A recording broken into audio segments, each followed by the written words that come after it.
Hello everyone. It is quite rainy here today. I apologize if you tried to click in earlier. I had a little connection trouble, so I hope we are running now. My name is Kris, and I'm going to be talking a little bit about Louise Nevelson, and we're going to be doing a found object sculpture today. For those of you who have tuned in to any of my Facebook Lives before, we've talked about this work a little bit in the past, this idea of combining found objects and putting them into a work of art. But we're going to be looking for inspiration today directly from Louise Nevelson. We have a great piece of hers at the Hunter. I have a little picture of it here. If you can see it on my screen, which is hard to see, it's much better to come in person always. But that piece is called Cascades and Perpendiculars 27. And we have it on display in our contemporary galleries at the Hunter right now. And we're excited. Tomorrow I'm going to be teaching a class inspired by this piece as well outside of the Hunter. So even if it's raining, we're going to find a way to find a dry spot outside. We have some spots outdoors that keep us out of the rain. We'll be making some art. And so today I'm going to do a little demo on that. And what we're pulling from is Louise Nevelson's use of found objects, particularly wood, pieced together into puzzle-like pieces and then creating a monochromatic color over the top. She is famous for doing this, and she said some really interesting things about her use of color. So the idea of using monochromatic color is that it focuses your eyes onto texture, line, shape, movement, things that might otherwise be distracted by colors. So think about the difference of looking at a black and white photograph versus looking at a color photograph. There's different elements that grab your attention when you look at art that's made with different colors or lack of certain colors. So Louise Nevelson actually talks about how she loves the color black, and most of her works, once she's finished constructing them, she'll paint them all monochromatic, which means one color, and she tends to use black or white. She talks about black saying, and I like this quote, she says, "What the illusion of black means to me is I close my eyes and it says something to me. It says more to me than anything else. In the academic world, they used to say that black and white were no colors, but I'm twisting that to tell you that for me, it is total color. It means it contains all in totality."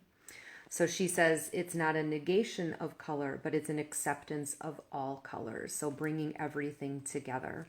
And the use of black symbolizes peace, greatness, quietness, excitement. She says, "I have seen things that were transformed into black that took on such greatness, I don't know a lesser word." And I really like how she embraces this idea of totality, that by neutralizing all of the textures and materials that she uses in her work with the color black, she's actually connecting them all together and bringing all of these symbolisms to the forefront of the piece all at once. So I really like that, and we are going to use that as our inspiration today. Some of the materials I have ready here to go. We are going to be using, these are the same materials I'll be using in my class tomorrow if you're able to join us. Otherwise, you can gather these kind of things on your own. But going to old cigar shops, smoke shops, tobacco shops, cigar boxes, they come in all shapes and sizes. They are awesome. Lots of artists and people use them. They're great for keeping stuff in. And then we're also going to be using, again, inspired by Louise, some scraps of wood. But I am a collector, if any of you have been with me before, so you know I love different natural materials. So I also have some things like shells, nuts, pods, seeds, things like that. So think about what you have at home that you could put into your box. If you don't have a lot of objects, you can use even things like this. Think about toilet paper tubes, think about old pencils, plastic caps, lids, things like that. Anything with a shape or a texture.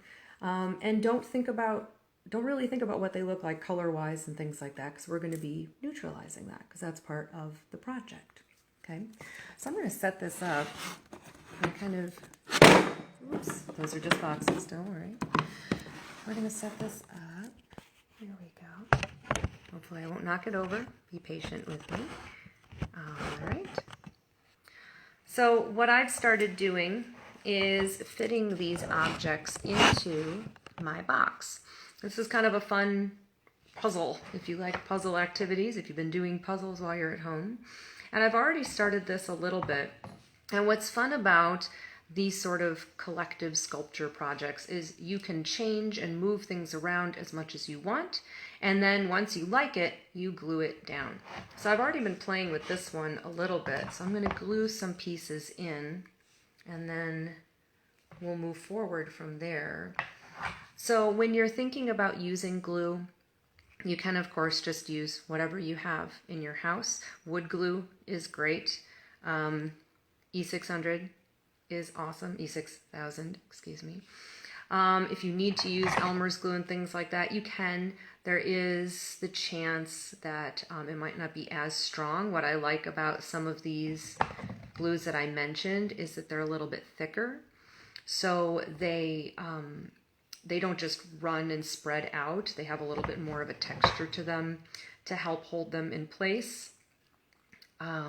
You can also use hot glue guns. Wood glue is really great. It is just a little bit thinner. But this E6000 you can get at any hardware store. And it's pretty easy to come by, and it works really well. And it works really well on all materials, which is important as well. So I'm just gluing in my pieces that I already kind of arranged. And then I'm going to show it to you. And we'll see if we can add a few more pieces.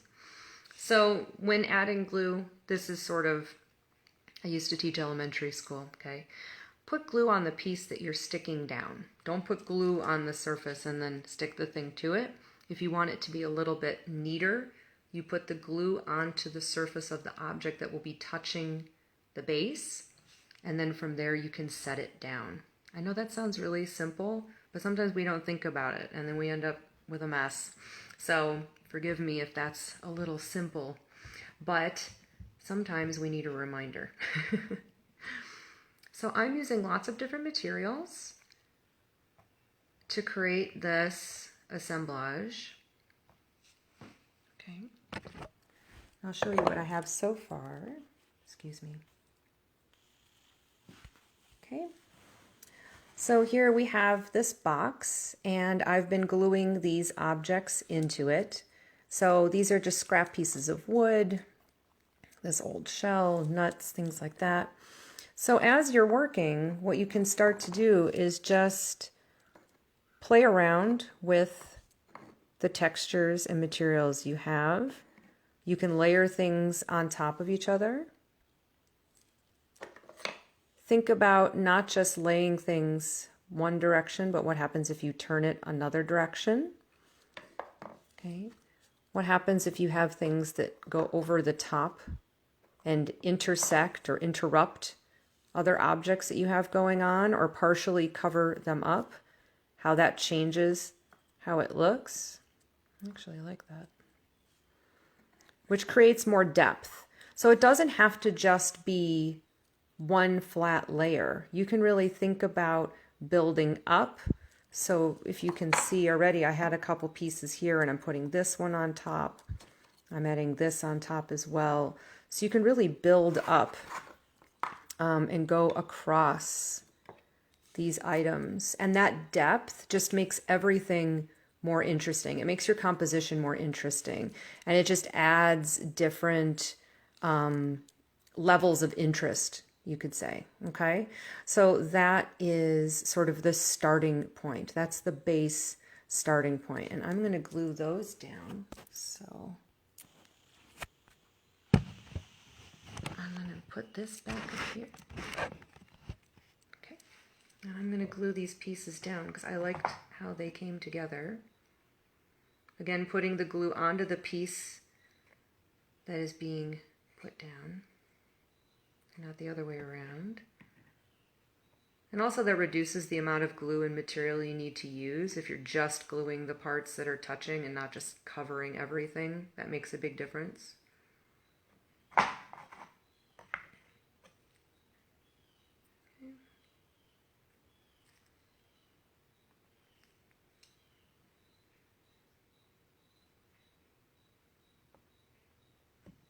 Okay.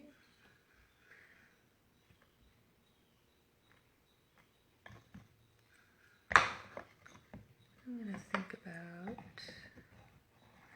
You can go up off the boundaries of the box as well. There's no rule that says you have to stop at a certain edge or boundary or place.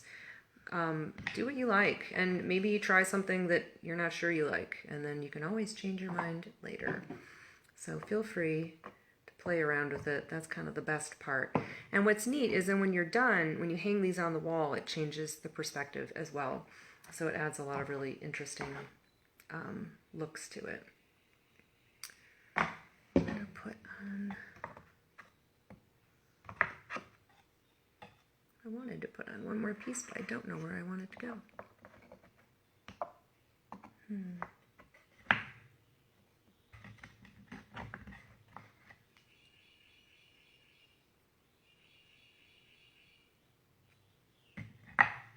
There we go.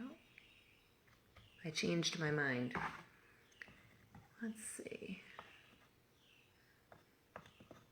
So then, once you have something you are happy with, that you like, and honestly, I think I would probably spend a little bit more time on this one. I don't think it feels quite done yet, but I want to be able to show you the last part. So when you are all done and you fill your box, or if you're like me and you get to a certain point and you don't know what you want to do next, you can always kind of go back and forth with a couple steps. Again, there's no rules. You can always make it up as you go. What we're going to do is we're going to take care of the monochromatic part of the artwork. Okay. So this part, I'm going to use spray paint. You can use any paint that you might have at your disposal. Spray paint's just easier because you can get that full coating that's a little bit more complete, a little bit more thorough. We're going to go outside for this because you should not do that inside. You need good ventilation. Okay. I set up a tarp out here to do this part. And what we're going to do, again, we're going to thinking about how we're going to neutralize the elements and colors. We're inspired by Louise Nevelson. So I've got some all-surface enamel, Krylon. You can get these from anywhere, of course.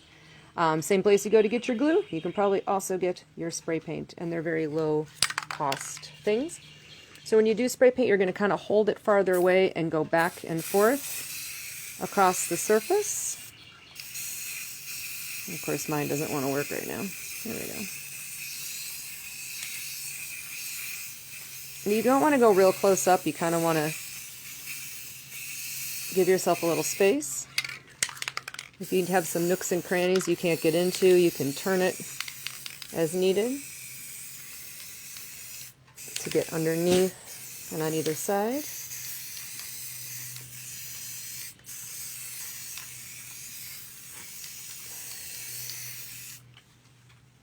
Okay. And of course now, here we go. So you can start to see how much that changed everything. How that really brings out the focus on the shapes and the textures by neutralizing that color. There you go.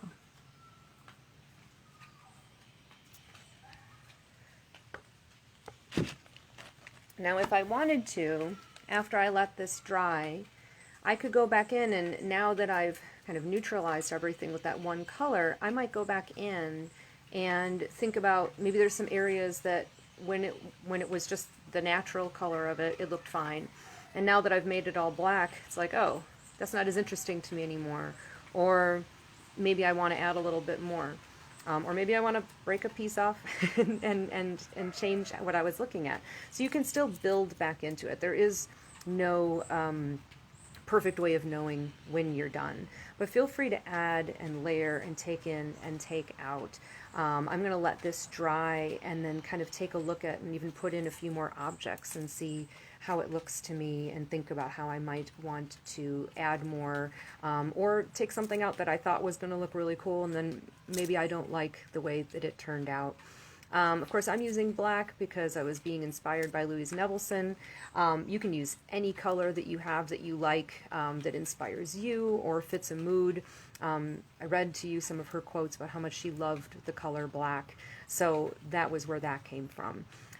If you're interested in making your own piece, I'm going to be teaching this class tomorrow at the Hunter. It'll be a lot of fun. We're going to be outside. Got a lot of great materials to put together and make your own Nevelson-inspired shadow box that you can take home and hang in your house. So I hope you'll consider joining me. I hope you have a great rest of the day. I hope the weather is nice wherever you are, and if it's rainy, maybe take some time to get inspired and enjoy the rest of the day. So thank you so much for spending a few minutes with me. Have a great afternoon.